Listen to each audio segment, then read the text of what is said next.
dalkan meeshiisa in lagu haayo ma rabno inuu hore u socdaan rabnaa in yar xataa warba tabaran guurnaa mise taakaan guurnaa taaka inaan guuri karno iskuma hubinay aan tabar guurno maanta Soomaaliya wixii tabarteeda ah inay guurtaan rabnaa ay hore u socoto meesha aanay joogin adduunyada waa ka harnay sidaan u noolnahay sidaan dawlad u nahay si adduunyada ay fahmi karta ma aha marka waxaan rabaa hadafka marka annaga aan leenahay dawladda maanta dalka ka jirta waxay tahay waxa kala dalkan u saxan yahay dhaqaalaha waa u saxan yahay iska tabar darnaado systemka siyaasiga ah ayaa u baahan dalkan in shaqo laga qabto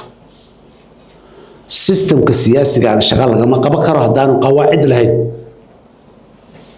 yani hadaan rules of the game ciyaartaas 12 wiil iyo 12 wiil ciyaarayaan kubadda cagta meesha ku jirto hadaan nidaam iyo xeerar lagu ciyaar aanay lahayn wala isdardara wala isjijibina waa la kala waxayna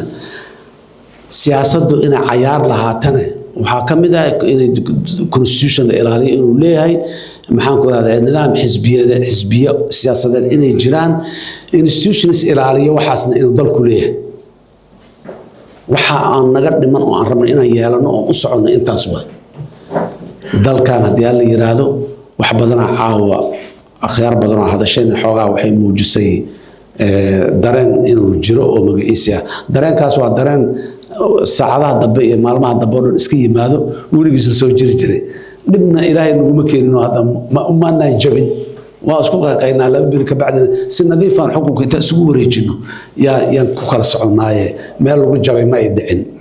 annaga marka waxaan ku adagnaa rabnaa inaan idin sheego wax walbana laguma adkaa karo wax walbana laguma dabacsanaa karo laguma jircanaa karo dalku inuu xisbiyo siyaasadeed yeesho dadka Soomaaliyeedna fursad la siiyo doorasho qof iyo cod ay galaan waa ku adagnahay xisbiyada nooca doorashada nooca qaabka dhismaha hay'adaha oo maxaan ku raadayay qabanayo hawsha qawaacidda waqtiga waxaasoo dhan wax miiska saaran doodka ogolnahay waa laakiin doorasho dadbana la jooga dawlad goboleedyadii dadka loo celina wixii ka dhacay waa ogtiin amni darra haday jirto doorasho dadbana ay ka jirtay